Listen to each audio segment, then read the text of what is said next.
Hello everyone, good morning. এখন ঘড়ির কাঁটাতে মোটামুটি ওই 6টা বাজে। আর আমি উঠে পড়েছি পাখিদের ডাক শুনে। বলতে পারো ওই 5:30টায় উঠেছি, বাট ওই উঠবো উঠবো করে এতটা বেলা হয়েছে। আর বেশ কিছুদিন ধরে না মানে গরম পড়েছিল, আবার এই দুদিন ধরে বেশ সকাল বিকাল ঠান্ডা পড়ছে। কিন্তু কদিন চাদর গায়ে নেওয়াই লাগছিল না, হুট করে আবার ঠান্ডাটা পড়ায় না, আমার মেয়ের শরীরটা ভীষণ খারাপ হয়েছে। আর আমার না এখন কি হয়েছে, 6টা বাজলেই কী করে জানি না ঘুমটা ভেঙে যায়। আমি এখন বাড়ির মধ্যে সবার আগে উঠে পড়ছি কিছুদিন ধরে, আবার মাঝে মাঝে একদিন দুদিন হয় লেট।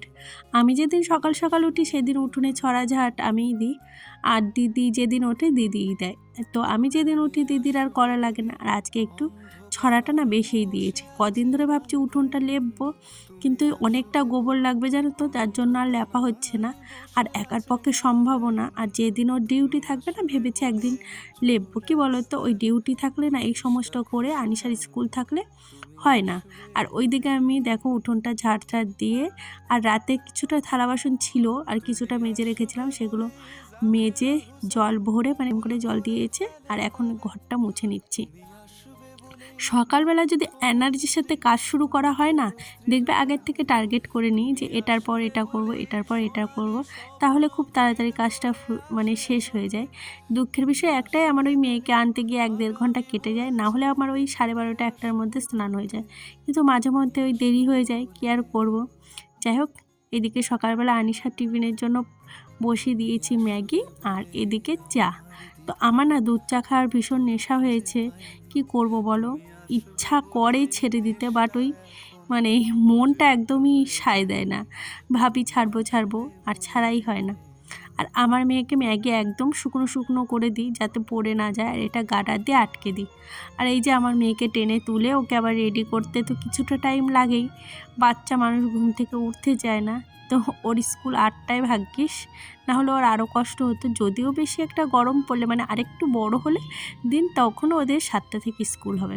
তো তখন না ওর বাবা গিয়েই আনতে পারবে, তখন আর আমার আনতে যেতে হবে না।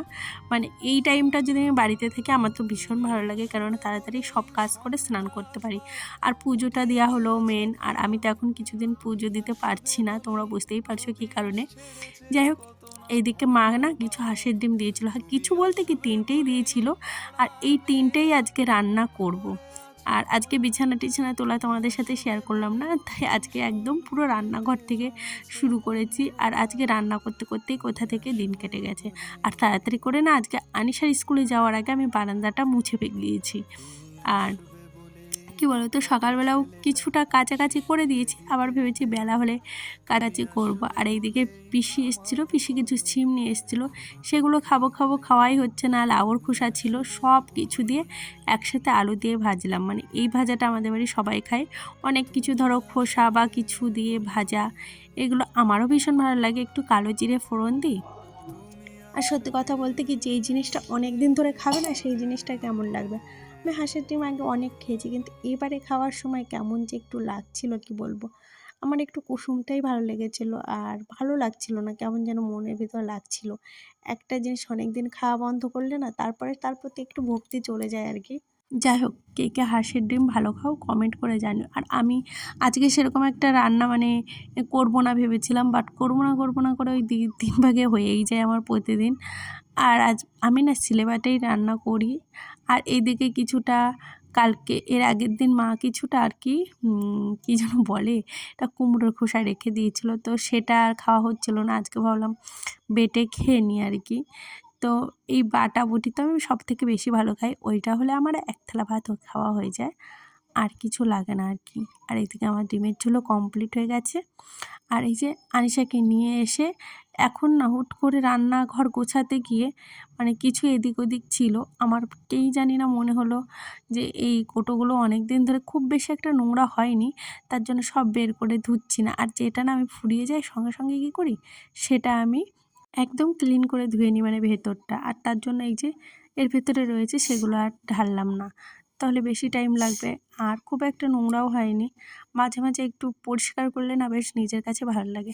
আজকে একটু হাতে কিছুটা টাইম ছিল, তাই ভাবলাম চলো আজকে পরিষ্কার করি। আর আমার মেয়েও আমার সাথে দেখেছো কাজ বাড়াচ্ছিল, মানে এমন ধুচ্ছিল ওই ভেতরে জল ঢুকে যাচ্ছিলো। আমি বলছি তুই এরকম করিস না, কে কার কথা শোনে, ও নাকি আমার থেকে ভালো করছে, মানে আমাকে বোঝাচ্ছে আর কি। কে কাকে বুঝায় বলো তো। যাই হোক, এদিকে মোটামুটি আমার খুব একটা এখন বেশি কোটও নেই, তো সবগুলোই যে ধোয়া হয়ে গেছে। তো এখন স্নান করব, মোটামুটি 1টা বাজে আর কি স্নান করতে যাব। যাই হোক, আজকের ভিডিওটা এখানেই শেষ করলাম। ভিডিওটা ভালো লাগলে প্লিজ একটা লাইক কমেন্ট করে দিও। আর প্রতিদিন আমি ভয়েস দিতে মানে ভিডিও ছাড়ার কাছে এসেই মানে শেষ করি ভিডিওটা। যাই হোক, আজকের মতো টাটা, দেখা হবে আবার একটা নতুন ভিডিওতে। তো সবাই প্লিজ পাশে থেকো।